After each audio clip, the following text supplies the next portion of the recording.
On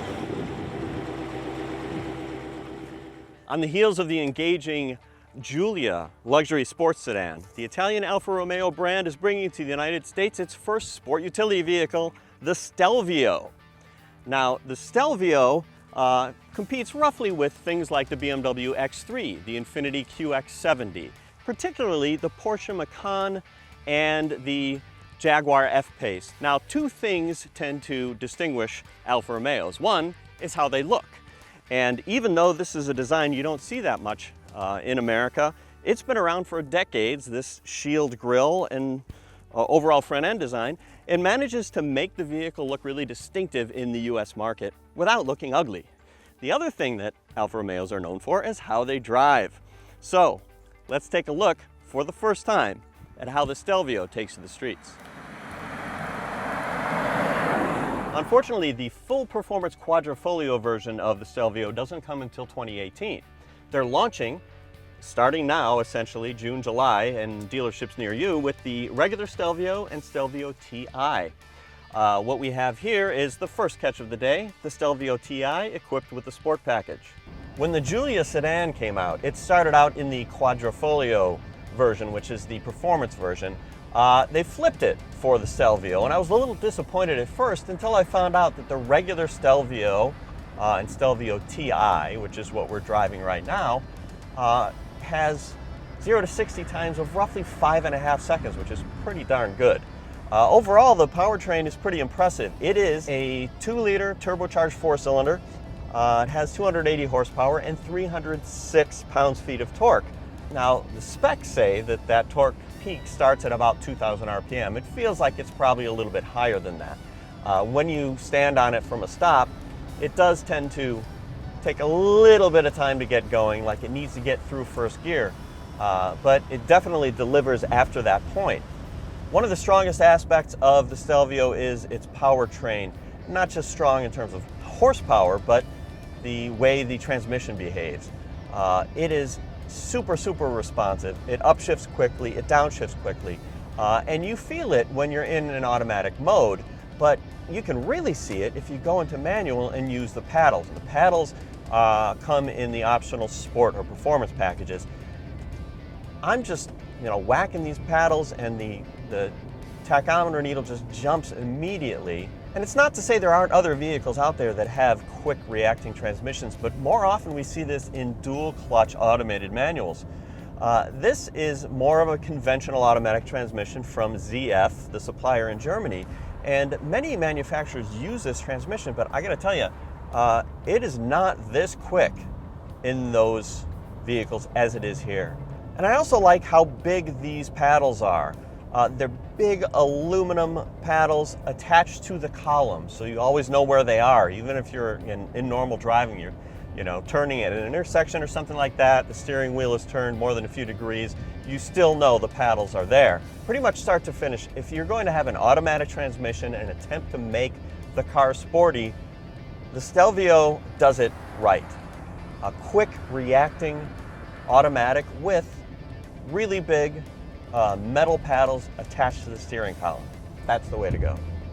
The Stelvio handles really nicely. The specs say that the weight distribution is 50-50 front rear. Actually feels like there's a fair amount of understeer going into a corner, which is okay, it's safe.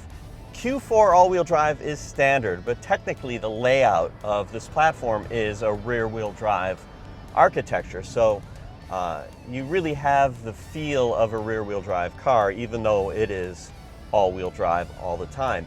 It sends all of the torque to the rear wheels, but can send as much as 60% to the front when it's needed. Overall, the steering is nice and precise, but it also isn't quite as light as it felt in the Giulia. I thought that the steering in the Giulia sedan was overboosted. In this, it feels a lot better matched. And there is an adjustment when you choose the different modes. Dynamic mode will give you the least power assist and a little bit more feedback than the natural and advanced efficiency settings. Now, along with all the positive aspects of driving the Stelvio, there's one that I think is a negative, and that is the braking. Now, the actual braking force is good. It'll bring the car to a stop. You get standard Brembo 4-piston front and single-piston rear calipers, good hardware. It's the pedal feel that I'm not crazy about. It feels kind of numb to me and not particularly linear. So now I'm driving what might look the same. It's a different Stelvio. This is a base model. It is not the TI, and it doesn't have the optional sport package. So what that means is it has a base suspension which is not tuned for sport. So between the softer suspension and the taller sidewalls on the tires, this definitely rides softer, and I felt considerably more body roll in the curves in this one. So I would say if you want a sportier vehicle, definitely go for the sport option package. And you're not really giving much up. The ride quality in the Stelvio TI with the sport package was perfectly comfortable. I wouldn't say soft, but comfortable, a sophisticated ride, not at all punishing. Bears noting, even though this doesn't have the paddles, you can still pop the lever into the manual mode and the transmission behaves just as quickly, it responds just as quickly as it did in the version with the sport package. The interior is pretty nice. Generally speaking, the materials quality is good for this price. One of the best things you get is real, genuine leather standard in all Stelvios, and that is not the case in all luxury cars, especially German luxury cars. I also find these seats to be quite comfortable. This is the sport package equipped Stelvio TI, so it has more adjustments and sportier seats, but even though it has these tight side bolsters, they aren't outrageously tight for a guy of my size. And it does come with the little thigh extension as well. One nice plus about these seats is even though they're sports seats or sporty seats, they don't give up the adjustable head restraint. Even though the design is sleek overall, visibility is pretty good in the Stelvio. A-pillars are a little bit thick, but you can work with it. The D-pillars are also a little bit thick, but a backup camera is standard, as are rear sonar sensors. One small downside we notice is that the image for the standard backup camera is pretty small. You've got an 8.8-inch display here. This is the upgrade display, and it runs from here to here. Somehow they use only this much of it for the backup camera. They use a little bit more space than is necessary for the graphic representation of the car that shows you what the sonar sensors in the back are seeing when you're backing up. Now, as an option, you can also get front sonar sensors.